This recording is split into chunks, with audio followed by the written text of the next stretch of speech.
কদিন ধরেই আমরা আপনাদের দেখাচ্ছি কি বিপুল পরিমাণে জাল পাসপোর্ট বাজারে ঘুরে বেড়াচ্ছে। জাল পাসপোর্ট নিয়ে ভারতীয় সেজে বাংলাদেশিরা বিভিন্ন দেশে রয়েছেন। এই জাল পাসপোর্ট বিপুল পরিমাণে তৈরি হলো কবে? হিসেব করে দেখা যাচ্ছে অগস্ট মাসে বাংলাদেশে হাসিনা সরকারের পতন হয়।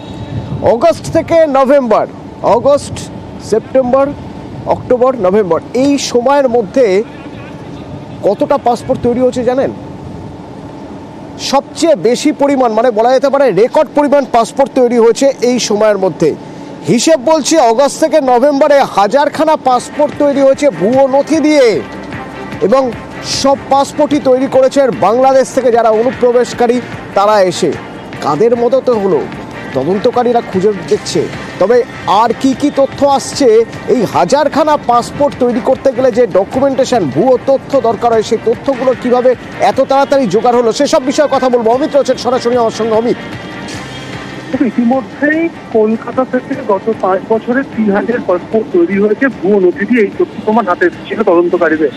তদন্ত করতে গিয়ে তারা বলেছিলেন যে জেলা থেকেও প্রচুর পরিমাণে পাসপোর্ট তৈরি হয়েছে। তবে উদ্বেগের যে বিষয়টি, কলকাতা পুলিশ যেটা মনে করছে যে গত অগস্ট, চলতি বছরের অগস্ট থেকে নভেম্বরে 4 মাসে বনগাঁ পাসপোর্ট সেবা কেন্দ্র এবং বসিরহাট পাসপোর্ট সেবা কেন্দ্র, এই দুটো পাসপোর্ট সেবা কেন্দ্র থেকে 800 থেকে 1000 পাসপোর্ট ইস্যু হয়েছে ভুয়ো নথির ভিত্তিতে। ভুয়ো নথি বলতে কি, বাংলাদেশের অনুপ্রবেশকারীরা এখানে আসার পরে তাদেরকে Aadhaar card, PAN card, school certificate সমস্ত ভুয়ো তৈরি করে দেওয়া হয়েছে সমরসের চক্রের মাধ্যমে। সেই সমস্ত নথি জমা পড়েছে বসিরহাট এবং বনগাঁ পাসপোর্ট সেবা কেন্দ্র, এবং সেখান থেকে প্রায় 1000 পাসপোর্ট ইস্যু হয়েছে। এবং এই সময়কালটাতে উদ্বেগের এই কারণে মনে করছে, কারণ হাসিনা সরকার পতনের পরেই এই পাসপোর্ট জালিয়াতির রমরমা কিন্তু বেড়েছে। অর্থাৎ সমরসদের কারবারটা এই সময়কাল, অর্থাৎ অগস্ট থেকে নভেম্বর, এই সময়টা হাসিনা সরকার পতনের পরেই এই পাসপোর্ট তৈরি হয়েছে বলে তদন্তে উঠে আসছে। এটা যথেষ্ট উদ্বেগের বলে মনে করছেন তদন্তকারীরা। অন্যদিকে গত 5 বছরে যে পরিসংখ্যান পাওয়া গেছে, কলকাতাতেই এই সমরসের চক্র প্রায় 3000-এর বেশি পাসপোর্ট তারা ইস্যু করেছেন ভুয়ো নথি দিয়ে। তাও কিন্তু যথেষ্ট উদ্বেগের। তবে এই যে চলতি বছরের অগস্ট থেকে নভেম্বর পর্যন্ত এই সংখ্যাটা কিন্তু কম নয়। দুটো পাসপোর্ট সেবা কেন্দ্রের কথা বলা হচ্ছে, সেখান থেকে 1000 পাসপোর্ট যদি ইস্যু হয়ে থাকে, তো নদিয়া জেলা রয়েছে, দক্ষিণ 24 পরগনা রয়েছে, কলকাতা রয়েছে। এই সময়কালে এই আরো 3-4টে জেলা থেকে কতটা পাসপোর্ট ইস্যু হয়েছে সেটাও কিন্তু তদন্ত করে দেখা হচ্ছে তদন্তকারী। এইখানে সবচেয়ে গুরুত্বপূর্ণ যে জায়গা, তা হলো কেন ভারতের পাসপোর্ট তৈরি করাতে চাইছেন বাংলাদেশের অনুপ্রবেশকারীরা? কেন? তার সবচেয়ে বড় কারণ হলো বাংলাদেশের পাসপোর্টে ইউরোপের বিভিন্ন দেশে ভিসা পাওয়া দুষ্কর, চট করে যাওয়া যায় না। এবং ভারতের পাসপোর্ট যদি থাকে, পৃথিবীর 62টা এমন দেশ আছে যেখানে যাওয়ার জন্য ভিসা লাগে না। তাই ভারতীয় সেজে অন্য দেশে যাওয়ার বা থাকার সুযোগ হাতছাড়া করতে চাইছেন না অনুপ্রবেশকারীরা।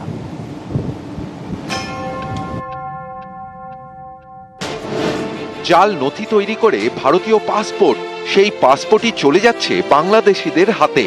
ভারতীয় পাসপোর্ট দেখিয়ে তারা চলে যাচ্ছেন বিদেশে। এমনই চাঞ্চল্যকর তথ্য পেয়েছে কলকাতা পুলিশ। তারা জানতে পেরেছে ভারতের পাসপোর্ট নিয়ে 50 জন বাংলাদেশি বিদেশে রয়েছেন। কিন্তু কিভাবে? তদন্তকারীদের দাবি, বাংলাদেশের পাসপোর্টে বিভিন্ন দেশের ভিসা পেতে সমস্যা হয়, বিশেষ করে ইউরোপের বিভিন্ন দেশের ভিসা পেতে সমস্যা হয়। ভারতের পাসপোর্ট হাতে পেলে এই সমস্যা মিটে যায়। এই সুযোগেই জাল ছড়ায় পাসপোর্ট জালিয়াতি চক্র। বাংলাদেশিদের একটা খুব বড় অংশ রয়েছেন যারা বরাবরই বিদেশে থাকেন এবং বিদেশে তারা কাজকর্ম করেন, দেশে তারা রেমিট্যান্স পাঠান, টাকা পাঠান। বাংলাদেশের অর্থনীতিরও একটা খুব বড় ভিত্তি হচ্ছে এই বিদেশে থাকা বাংলাদেশিদের পাঠানো অর্থ বা রেমিট্যান্স। বাংলাদেশে যে পরিস্থিতির সৃষ্টি হয়েছে তার ফলে বাংলাদেশিরা কিন্তু এখন বেশিরভাগ যে উন্নত দেশগুলি, সেই দেশগুলিতে তাদের ভিসা এখন অ্যালাউ করা হচ্ছে না। এর ফলে যেটা হচ্ছে, ভারতের মতো একটি দেশে সেখানে বিভিন্ন দুষ্টচক্র সক্রিয় হয়ে উঠেছে, যাদের মাধ্যমে বাংলাদেশিরা ফেক পাসপোর্ট তৈরি করে সেই পাসপোর্ট ব্যবহার করে তারা কিন্তু অন্যান্য দেশে সফর করছেন। ডাক বিভাগ এবং পাসপোর্ট অফিসের একজন করে অস্থায়ী কর্মীকে ইতিমধ্যেই গ্রেফতার করেছে পুলিশ। এবার তদন্তকারীদের নজর ডিআইবির একাংশের উপর।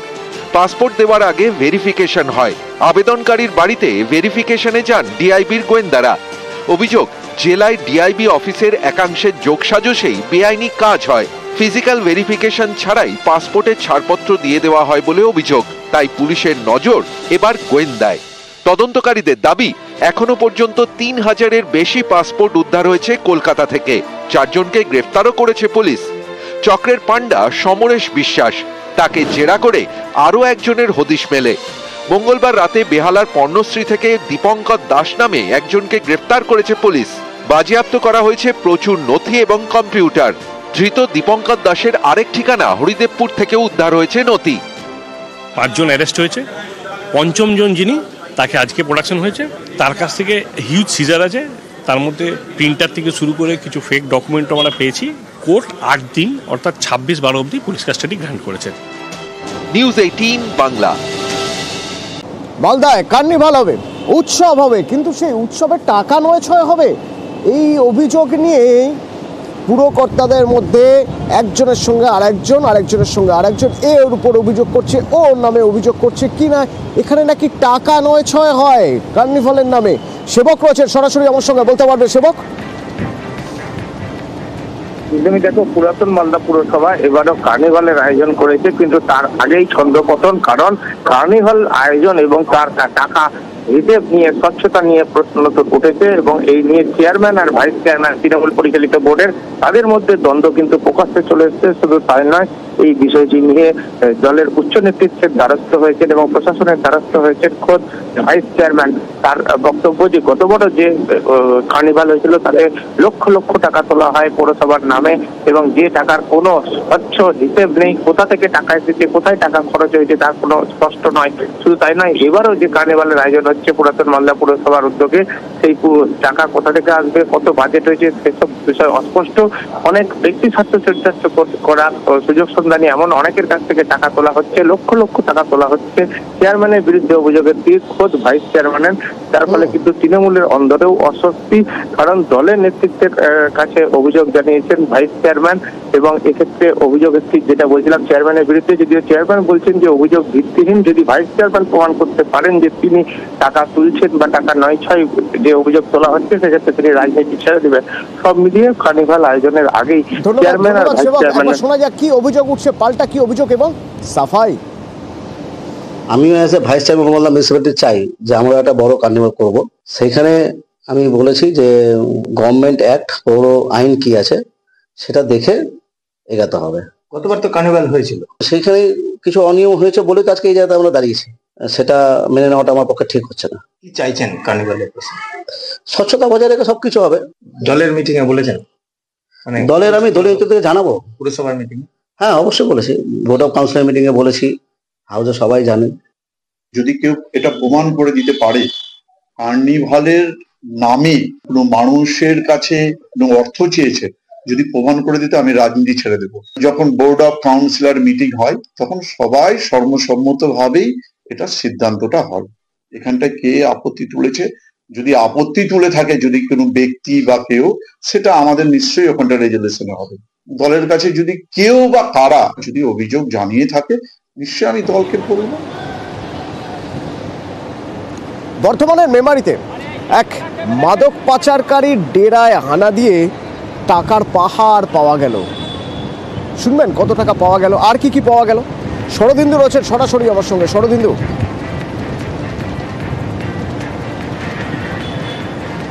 দেখো, মেমারির 1 নম্বর ওয়ার্ডে কৃষ্টিপাড়া এলাকায় এই এলাকার একটা বাড়িতে গাঁজা মজুদ রয়েছে এমন খবর পায় মেমারি থানার পুলিশ। এবারে সেখানে পুলিশ হানা দেয়, কিন্তু প্রথমেই পুলিশের পক্ষে কিন্তু পাওয়া সম্ভব হয়নি। প্রায় 2 ঘন্টা ধরে সেই বাড়িতে তল্লাশি চালানোর পর বাড়ির বেসমেন্টে যেতেই পুলিশের চোখ কপালে ওঠে, কারণ দেখা যায় যে থরে থরে সাজানো রয়েছে টাকা এবং সেখান থেকে পুলিশ একদম 41 লক্ষ টাকা সেখান থেকে উদ্ধার করেছে। সেই সঙ্গে 47 কেজি গাঁজাও পেয়েছে এবং যেটা জানা যাচ্ছে যে সঙ্গীতা সাহানি নামে এই এক মহিলা, তিনি এই গাঁজা কারবারের সঙ্গে যুক্ত ছিলেন।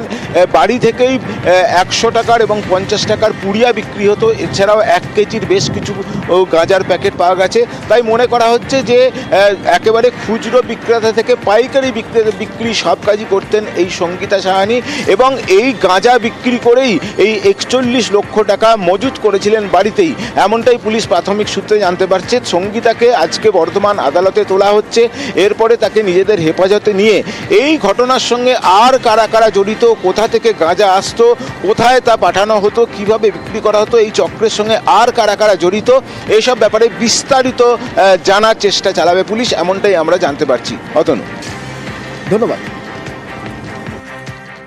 1 নম্বর ওয়ার্ড মেমারি মিউনিসিপ্যালিটির ক্রিস্টি পাড়া, সেখানে একটা বাড়িতে আমরা রেড করি এবং সেই বাড়িতে হিউজ পরিমাণ প্রায় 47 কিলো মতো ক্যানাবিস গাঁজা আমাদের ওখান থেকে পাওয়া যায় এবং হিউজ পরিমাণ ক্যাশ পাওয়া যায়, প্রায় 41 লাখ টাকা। পরবর্তীকালে এসডিপিও সদস্যদের নেতৃত্বে পুরো জিনিসটাকে সিজ করা হয়। সঙ্গীতা সাহানি যার এক্সক্লুসিভ পজিশন থেকে এই পুরো গাঁজাটা আমরা পাই, আমাদের তদন্ত চলবে। যে ঘরে আমরা রেড করি সেখানেই আমরা এই সেল প্রসিড টাকাগুলো ওখানেই পাই। আমরা বেসমেন্টের মধ্যে লুকোনো ছিল। 2-2.5-3 ঘন্টা ধরে আমাদেরকে সার্চ সিজার করে ওখানে সমস্ত কিছু বার করতে হয়েছে।